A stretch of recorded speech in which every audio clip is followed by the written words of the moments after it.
આગળ વાત કરીએ મોરબીના ધારાસભ્ય કાંતિ અમૃતિયાની ચેલેન્જનો આજે નિર્ણય। કાંતિ અમૃતિયાના સમર્થકોમાં ભારે ઉત્સાહ છે। ધારાસભ્ય સમર્થકો સાથે રાજીનામું દેવા રવાના થયા। મોરબીથી સમર્થકો અને ગાડીઓના કાફલા સાથે ગાંધીનગર જવા માટે રવાના થયા છે। માળિયા અને હળવદથી પણ સમર્થકો જોડાયા તો વિધાનસભા પહોંચી ગોપાલ ઇટાલિયાની રાહ જોશે। અમે એને અડધી કલાક 12 થી 12:30 ત્યાં વાટ જોવાના છીએ।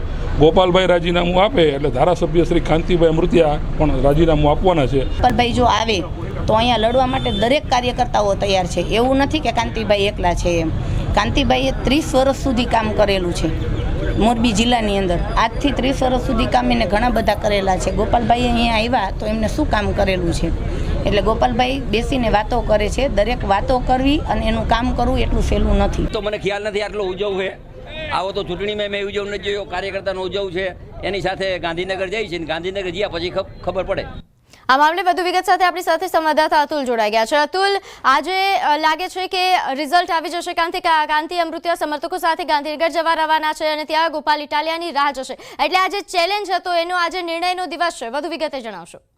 જી ચોક્કસથી જે છેલ્લા 3 દિવસથી જે ચેલેન્જની વાત છે, જે ગોપાલ ઇટાલિયાને રાજીનામું આપી અને જે કાંતિ અમૃતિયા મોરબીના ધારાસભ્ય છે તેને ચેલેન્જ થઈ ગઈ છે કે મોરબીથી ચૂંટણી લડીએ ને હું પણ રાજીનામું આપું ને તમે પણ આપો અને 2 કરોડ રૂપિયા હું આપીશ તમે જીતી જાવ। તો તેનો આજે નિર્ણય છે અને આજે જે કાંતિ અમૃતિયા પોતાના સમર્થકો સાથે વહેલી સવારે મોરબીથી નીકળી ગયા છે અને વિધાનસભા ગેટ નંબર 4 જે છે ત્યાં એકઠા થઈ અને આ બાબતે રાજીનામું આપવાનો નિર્ણય લેવાના છે। ત્યારે આગામી સમયમાં હવે શું નિર્ણય આવશે તે જોવું રહ્યું, પરંતુ ક્યાંક ને ક્યાંક સમગ્ર મોરબી જિલ્લાની નજર છે અને રાજ્યના રાજકારણીઓમાં પણ તમામ નજર છે તે તેના પર દેખાઈ રહી છે। જી બિલકુલ અતુલ, હાલ આ એક જે રાજકીય ડ્રામા ચાલી રહ્યો છે, રાજ્યભરની નજર છે, પરંતુ જે હાલ આ પ્રકારની પરિસ્થિતિ છે, સમર્થકો ખૂબ મોટી સંખ્યામાં જઈ રહ્યા છે તેમની સાથે, એટલે માહોલ કેવા પ્રકારનો મોરબીમાં સર્જાયો?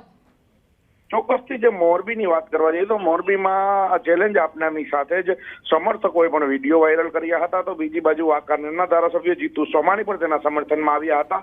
સાથે સાથે ગ્રામ્ય વિસ્તારના જે હળવદ મોરબી સહિતના જે સમર્થકો છે તે પણ તેમાં આજે જોડાયા છે। તો બીજી બાજુ એક વાત એ પણ જોવા જઈએ તો એક પણ સમર્થકે ભાજપનો ખેસ કે ભાજપની ટોપી નથી પહેરી, તે પણ એક નોંધ લેવા જેવી બાબત છે। તેને પણ નોંધ લેવાય છે કે ભાજપની કોઈ સિમ્બોલનો ઉપયોગ આ રાજીનામા દરમિયાન પણ નથી કરવામાં આવ્યો। ત્યારે આજે 1 જ કલાકમાં જે ધારાસભ્યો છે તે વિધાનસભા ગેટ નંબર 4 પર પહોંચશે અને આગામી નિર્ણય લેશે। જી બિલકુલ। આ ઉપરાંત અતુલ, ગોપાલ ઇટાલિયા તરફથી કોઈ હરકત દેખાય કે કેમ?